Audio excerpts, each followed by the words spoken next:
Let's talk about one of the most important and often misunderstood forces moving markets: delta hedging. As discussed in previous module, market makers act as middlemen in the market. They step in between the buyers and the sellers to keep the transactions flowing. They provide liquidity, all while profiting from the spread.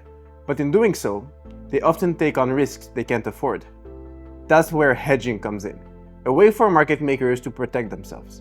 Market makers hold a lot of options, and as you may know, the value of an option can swing wildly. During a trading session, option values change due to three main factors: time decay, volatility changes, and of course, underlying price movements. Let's break them down quickly. So, time decay. As you may know now, options naturally lose value as time passes. This is known as theta decay. If you're holding long options, this slow bleed works against you. Market makers holding long options may try to offset this by selling options to collect premium, but the truth is, you can't fully hedge time decay. You can of course try to manage it, but there's no precise or predictive way used to neutralize it. Now onto volatility. When IV rises, option prices go up. When it drops, they go down. So if a market maker is long vol, rising IV helps, but falling IV hurts. Market makers can hedge IV exposure using products like VIX, swaps, or anything else that can be tied to vol. Again, there are many ways of doing it, and it's outside the scope of today's presentation. What matters here is that Vega hedging is indirect and complex. Now, delta. Delta measures how sensitive an option is to the changes in the price of the underlying. A move in the stock or index can significantly affect the value of the option. To manage this risk, market makers rely on delta hedging, the process of buying or selling the underlying asset to stay neutral. Because market makers hold huge option books, these hedging flows can be enormous. They can move the market. When market makers adjust their hedge, they shift supply and demand in the underlying, often creating noticeable price movements. That's why delta hedging matters to traders. It's not just a reaction, it's a force that drives the price. By analyzing where and when these hedging flows are likely to occur, traders can gain a meaningful edge, not by reacting to price moves, but by anticipating them. So, if you can predict these hedging flows, you can anticipate where the market might move next. Delta hedging acts in two phases. Phase 1. When a new option trade is executed, the market maker takes the other side, and they must immediately hedge the delta exposure created by that trade. For instance, if a customer sells a call option, the market maker buys that call, which gives them a positive delta exposure.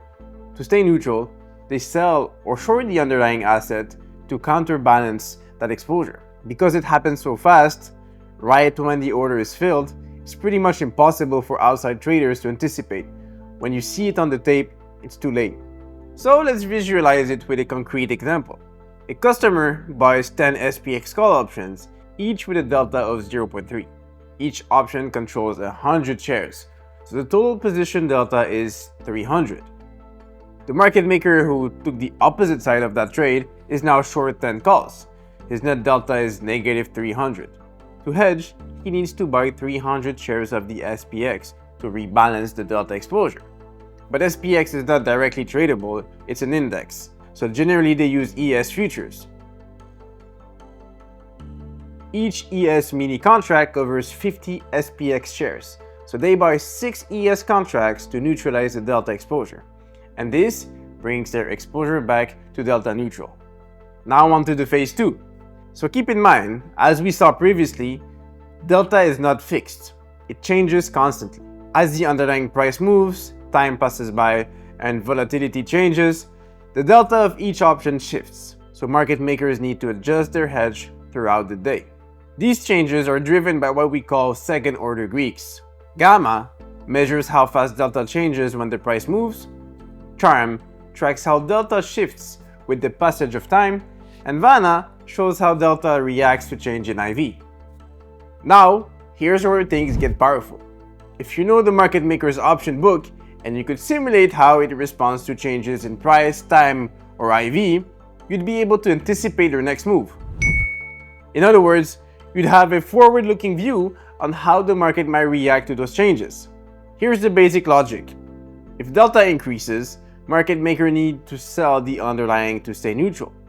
If delta decreases, they need to buy to rebalance. As a trader, how can you use that? Well, if you can project where delta is headed, you're no longer reacting to the price. You're positioning ahead of the move. Here are key takeaways for traders. Being able to forecast delta hedging flows gives us traders a real tactical edge. By identifying where market makers are heavily exposed, we can anticipate when and where they'll need to buy or sell the underlying, and we can position ourselves ahead of those moves. Keep in mind, it's not about reacting to the market, it's about seeing what's likely to come next. In the next module, we'll dive into the second-order Greeks like Gamma, Charm, and Vana, and show you how they can help forecast market maker responses with greater precision. Understanding these layers will take review of the market one step ahead.